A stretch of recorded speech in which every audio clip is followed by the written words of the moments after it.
Tudo bem? Bom, encerramos a nossa primeira unidade, a unidade 1. E o que nós discutimos nessas aulas da nossa unidade 1? Bom, discutimos os 3 comandos DML, ou linguagem de manipulação de dados. São eles o comando insert, o comando update e o comando delete.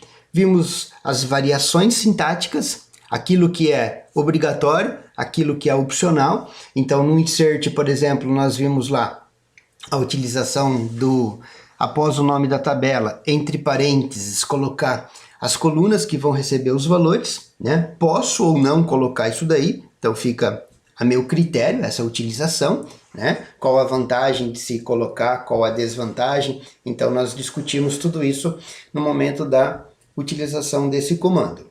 Vimos o comando update, né? Aquele comandinho, mostramos na prática como alterar um determinado valor, né? Então uma coluna que tá com valor X eu quero alterar para Y, tá? Então expliquei o uso da subquery dentro do comando update, ou seja, ao invés de eu colocar um valor fixo para uma coluna, eu faço um select para buscar o retorno desse dado do banco de dados e atribuir esse retorno àquela determinada coluna que está sendo alterada. E enfatizei bem a utilização da condição, né, da cláusula where, para fazer o meu update, né, para evitar que eu altere informações erradas lá no meu banco de dados. E a mesma coisa com o comando delete. Então, trabalhei com 2 esquemas, né, expliquei que o fato de eu tentar alterar, deletar ou incluir um dado num determinado esquema, eu não posso porque eu não tenho permissão para tal. Então eu sou obrigado a usuário dono daquele objeto fornecer uma liberação, que é o que a gente chama de grant, né? Conceder um privilégio de insert, de update, de delete numa determinada tabela para aquele determinado usuário. Então após essa concessão do privilégio, o usuário passa a ter o recurso disponível para ele. Então ele pode fazer um insert, ele pode fazer um update, ele pode fazer um delete na tabela de um outro usuário sem nenhum tipo de problema. Aí expliquei os comandos SQL Plus, né? As suas abreviações, como utilizá-los, nos dá uma praticidade bastante grande, né? Então percebemos que o editor do SQL Plus ele não é tão prático quanto o SQL Developer.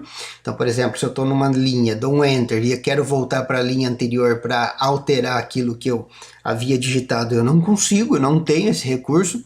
Porém, via Buffer e via comandos SQL Plus nós conseguimos fazer uma série de alterações e se torna bastante prático e produtivo para aqueles que vão querer utilizar como editor de SQL, o SQL Plus. Então, bastante interessante.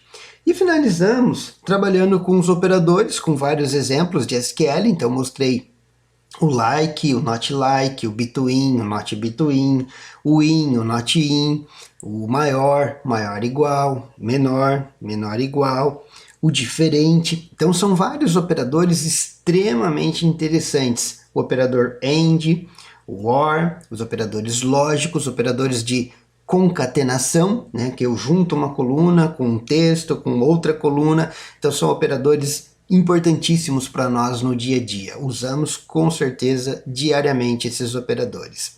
E finalizamos trabalhando com a substituição de variáveis, o famoso e-comercial, onde nós utilizamos uma determinada condição para pedir esses valores como se fosse um parâmetro que eu passo para o meu comando SQL. Extremamente útil, extremamente funcional. Ok, pessoal? Um grande abraço.